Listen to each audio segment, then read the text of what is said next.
this game that the margin of victory should have been wider? Did it feel like you guys were a lot more ahead than you were when you looked at the score last, 30 seconds of the game? As far as that.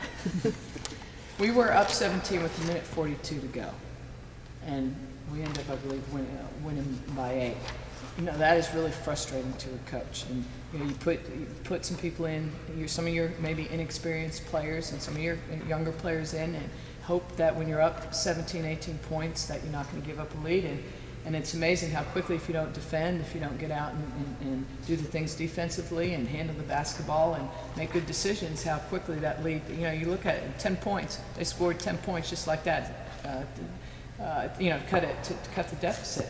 But that's frustrating. And, it was an ugly game. It was a sloppy game by really both teams.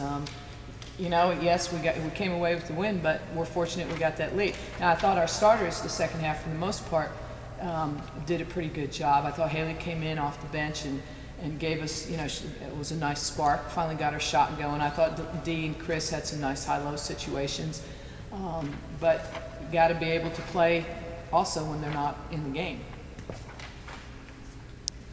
Dee and Chris each had 15 points, and you've mentioned the high-low game a couple of times in recent games. Is that something you've been stressing more and more down the stretch of this season? Yeah, actually, since we feel like with each game we're hoping that Delisha progresses, and that's a big part of our game, and Chris and Dee work so well together. Yeah, the thing is, Delisha's got to stay out of foul trouble. She picked up her second foul with 10 minutes to go in the game, in the first half rather, and generally we have a rule that we're going to sit players unless the game starts getting out of hand or something when we need them. But for the most part, I'm going to sit somebody if they have two fouls. Right now, she's a little bit foul prone. But our high-low game, when we're patient, is good. We're just not always patient. You started out in the first half, held them to 12.9% shooting, 4 for 31. How much of that was a result of they just had a cold start to the game, and how much was a result of you guys having a strong defensive effort early on? Oh, I thought we played absolutely very good defense first half. We were on point. I mean, Lisa, who did the scouting report, had them prepared for every play that they were going to run. But the biggest difference here is that in the first half, our girls are on our end playing defense.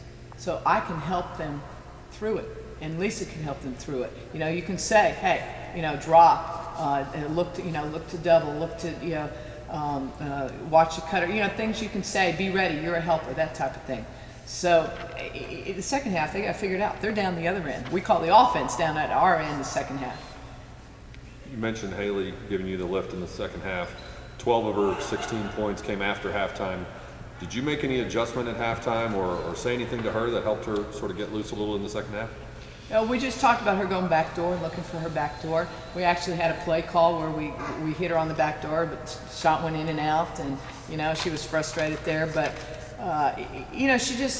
she finally, I think today, she hit a couple shots and her confidence was there. Then she hit a couple more shots, so she felt, she kind of in practice the last couple of days hasn't really been looking to shoot the basketball. And that's unlike Haley. She's been playing, I think, maybe a little bit not to make mistakes, not to miss shots. So I think it helped the fact that she hit some shots and found her groove a little bit. Because bottom line is Haley needs to be on the floor for us. Because we didn't get these last two games. We didn't get anything from Raquel Christian. Last time you played Tulsa, Samantha Monismith got loose for 6 3-pointers. Tonight she had 2. What were they doing differently on the defensive end to try to reduce her shots or to give her bad looks? Playing man. They played a lot more man today. Matched up, and they got out and just extended their wing denial. Well, you have 5 more games. You have Memphis, Rice, 2 potential really hard games for you, and I think ECU is going to be very difficult. That's our next game, and it's at ECU. Mm-hmm. Quite honestly, we got a couple of what I call explosive teams. Memphis, ECU's been playing, who's been scoring a lot of points. Right now, I'm a little concerned the fact that we're not putting a whole lot of points up today. To me, this was a game that we should have been in the 70s. And you know, may have been if I kept our starters in longer and that, but you know, bottom line is you got to be able to try and rotate the minutes a little bit to kind of keep your legs fresh. But you know, I haven't looked past ECU. I just know that ECU last game scored 91 points, and they're playing pretty good basketball right now. Yeah, that's what I was going to ask you. Were you looking at the stretch, or were you just still taking it just? I will take a game. I couldn't even tell you really.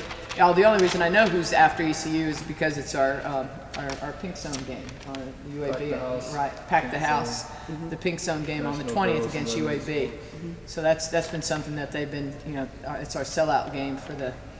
That's our game for the year. Good.